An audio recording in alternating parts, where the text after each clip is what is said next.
नमस्कार। आज हम बात करने वाले हैं हमारे संविधान में दिए गए एक बहुत ही खास अधिकार के बारे में। एक ऐसा अधिकार जो हर इंसान को किसी भी तरह के शोषण से बचाने के लिए बनाया गया है।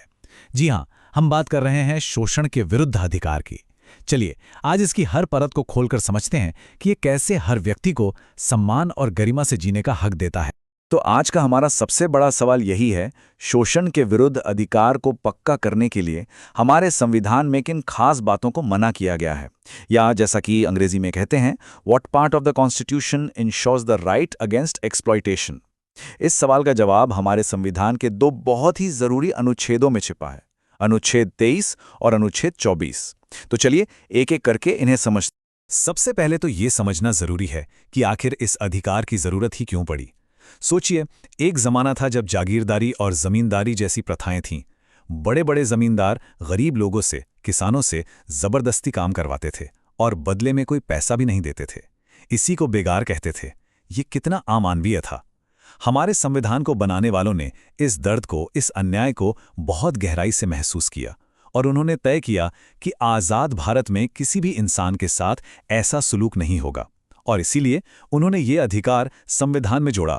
तो इस अधिकार का मकसद क्या है? संविधान ने दो मुख्य बातें साफ साफ कहीं। पहला, इंसानों की खरीद फरोख्त, जिसे हम मानव तस्करी कहते हैं, और किसी भी तरह की जबरदस्ती की मजदूरी पर पूरी तरह से रोक लगा दी गई। और दूसरा, बच्चों को खतरनाक जगहों जैसे कि कारखानों या खदानों में काम पर रखने से साफ मना कर दिया गया। समझ लीजिए कि ये दो ऐसी मजबूत दीवारें हैं जो समाज के सबसे कमजोर लोगों को शोषण से बचाती हैं।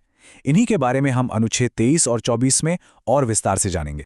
तो चलिए सबसे पहले अनुच्छेद 23 को करीब से देखते हैं। ये अनुच्छेद सीधे सीधे दो बहुत बुरी प्रथाओं पर हमला करता है, मानव तस्करी और बेगार। आप इसे एक अदृश्य कवच की तरह समझ सकते हैं जो हर इंसान की रक्षा करता है, ताकि कोई भी हमें किसी सामान की तरह खरीद या बेच ना सके, या हमसे बिना हमारी मर्जी के कोई काम ना करवा सके। और सबसे अच्छी बात पता है क्या है? ये सुरक्षा सिर्फ भारत के नागरिकों के लिए ही नहीं है, बल्कि भारत की जमीन पर रहने वाले हर एक व्यक्ति के लिए है। अब ये शब्द मानव दुर्व्यापार या ह्यूमन ट्रैफिकिंग, इसका मतलब क्या है? देखिए, इसका मतलब सिर्फ इंसानों को खरीदना या बेचना नहीं है। ये उससे कहीं ज्यादा बड़ा है। इसमें औरतों और बच्चों से कोई भी अनैतिक काम करवाना, देवदासी जैसी पुरानी प्रथाएं जहां धर्म के नाम पर शोषण होता था, और गुलामी, ये सब कुछ शामिल है। भले ही हमारे संविधान में गुलामी या स्लेवरी शब्द का इस्तेमाल ना किया गया हो, लेकिन मानव दुर्व्यापार शब्द के अंदर ये सारी प्रथाएं पूरी तरह से गैरकानूनी हैं। और बेगार या बलात् श्रम किसे कहते हैं? इसका सीधा सा मतलब है किसी भी व्यक्ति से उसकी इच्छा के विरुद्ध काम करवाना। और यहां बलपूर्वक का मतलब सिर्फ शारीरिक जबरदस्ती नहीं है। अगर कोई किसी की आर्थिक मजबूरी का फायदा उठाकर उसे बिना पैसे दिए या सरकार द्वारा तय न्यूनतम मजदूरी से भी कम पैसे देकर काम करवाता है, तो वो भी बलात् श्रम ही माना जाएगा। ये किसी की लाचारी का फायदा उठाना है, और ये कानून की नज़र में एक जुर्म है। देखिए, किसी भी कानून को सिर्फ किताब में लिख देना काफी नहीं होता। उसका असली मतलब तो तब सामने आता है जब अदालतें उसकी व्याख्या करती हैं। तो अब हम कुछ ऐसे ही ऐतिहासिक केसों पर नजर डालेंगे जिन्होंने अनुच्छेद 23 को और भी ज्यादा मजबूत बनाया। इन केसों से हमें पता चलता है कि हमारे न्यायालयों ने लोगों के अधिकारों की रक्षा करने में कितनी बड़ी भूमिका निभाई है। इस लिस्ट में सबसे पहला और शायद सबसे मशहूर केस है people's union for democratic rights बनाम भारत संघ, जिसे हम एशियाड वर्कर्स केस के नाम से भी जानते हैं। ये बात है 1982 की, जब दिल्ली में एशियाई खेल होने वाले थे। इन खेलों के लिए बड़े बड़े स्टेडियम, होटल और फ्लाईओवर बनाए जा रहे थे। हजारों मजदूर दिन रात पसीना बहा रहे थे, लेकिन जो ठेकेदार थे वे उन्हें सरकार द्वारा तय की गई न्यूनतम दिहाड़ी भी नहीं दे रहे थे। जब ये मामला सुप्रीम कोर्ट पहुंचा तो कोर्ट ने एक ऐसा फैसला सुनाया जिसने इतिहास ही बदल दिया। सुप्रीम कोर्ट ने साफ शब्दों में कहा, अगर आप किसी व्यक्ति से काम करवाते हैं और उसे न्यूनतम मजदूरी से कम पैसा देते हैं, तो ये भी बलात् श्रम यानी जबरदस्ती की मेहनत ही माना जाएगा। सोचिए ये कितनी बड़ी बात थी। इसका मतलब ये हुआ कि किसी की गरीबी या मजबूरी का फायदा उठाना भी शोषण है, और ये सीधे सीधे उसके मौलिक अधिकार का उल्लंघन है। अगला जो ऐतिहासिक केस है वो है बंधुआ मुक्ति मोर्चा बनाम भारत संघ। ये केस बंधुआ मजदूरी से जुड़ा था, एक ऐसी क्रूर व्यवस्था जहां लोग थोड़ा सा कर्ज चुकाने के लिए पीढ़ी दर पीढ़ी गुलामी करने पर मजबूर हो जाते थे। इस केस ने ये बात एकदम साफ कर दी कि बंधुआ मजदूरी को खत्म करना सिर्फ एक कानून बना देने भर का काम नहीं है, बल्कि ये सरकार का एक संवैधानिक कर्तव्य है जिसे उसे हर हाल में पूरा करना होगा। इस केस में सुप्रीम कोर्ट ने सरकार को 3 बड़े काम सौंपे।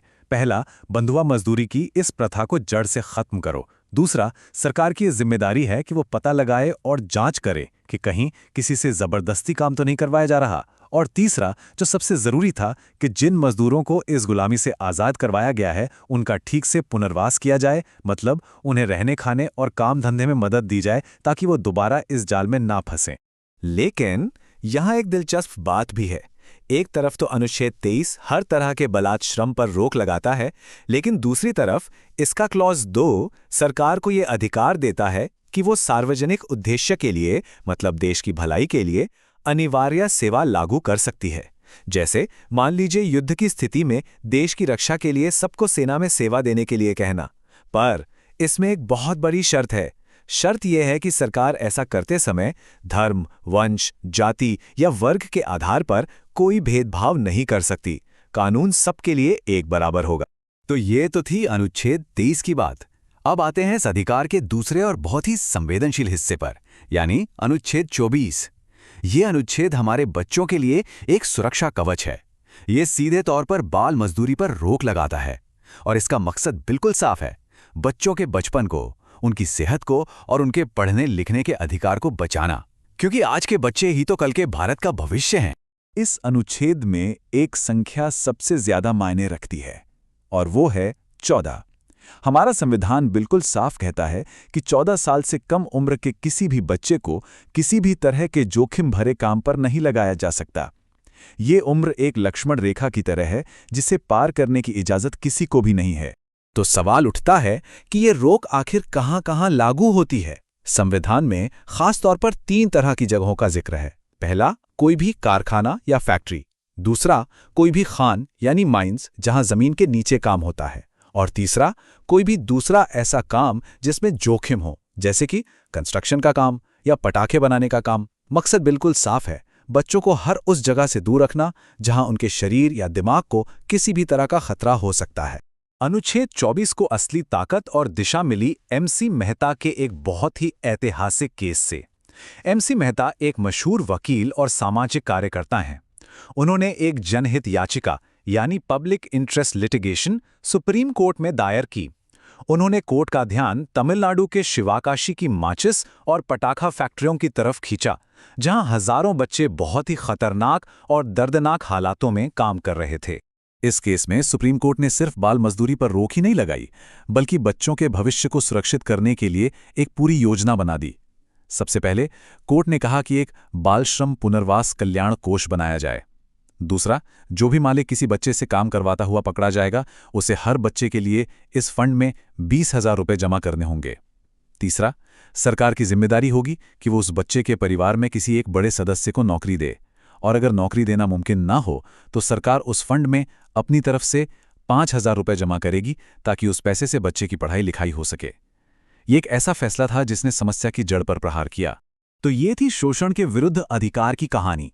अगर आपको हमारे संविधान के इस शक्तिशाली अधिकार के बारे में ये जानकारी महत्वपूर्ण लगी हो और आपको लगा हो कि कुछ नया सीखने को मिला है, तो इस प्रस्तुति को एक लाइक जरूर दीजिएगा और हमारे चैनल को सब्सक्राइब करना मत भूलिएगा। आपका एक लाइक और एक सब्सक्रिप्शन हमें ऐसी और जानकारी आप तक पहुंचाने के लिए बहुत प्रोत्साहित करता है। तो कुल मिलाकर हम क्या कह सकते हैं? अनुच्छेद 23 और 24 ये सिर्फ कानून की धाराएं नहीं है, ये हमारे समाज के सबसे कमजोर और सबसे जरूरतमंद लोगों के लिए एक मजबूत संवैधानिक सुरक्षा कवच है। और सुप्रीम कोर्ट ने अपने अलग अलग फैसलों से इस कवच को समय के साथ और भी मजबूत बनाया है। ये अधिकार हमें हर पल याद दिलाता है कि हर इंसान की गरिमा, हर इंसान का सम्मान सबसे ऊपर है। ये सिर्फ एक कानूनी अधिकार नहीं, बल्कि इंसान होने का अधिकार।